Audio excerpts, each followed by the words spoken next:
కొనుక్కోవడం అంటే life time settlement చాలా మంది మధ్యతరగతి జీవులకు. ఒకప్పుడు జీవితాంతం కష్టపడి చివర్లో కొనుక్కునేవారు.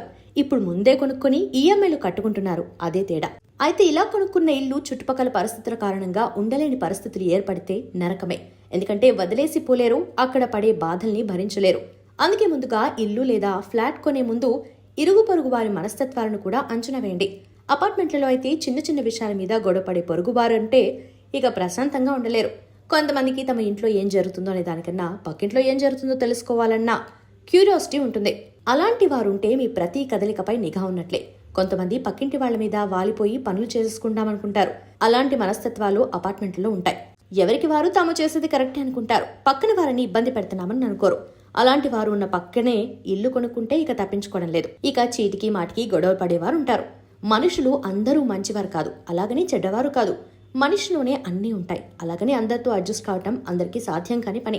మీరు ఇల్లు కొనుక్కునే ముందు ఎలాగూ ఇంటి పత్రాలు, లొకాలిటీ చూసుకుంటారు. అలాగే ఇరుగు పొరుగు వారి విషయంలోనూ కాస్త పరిశీలన చేయడంతో తప్పలేదు.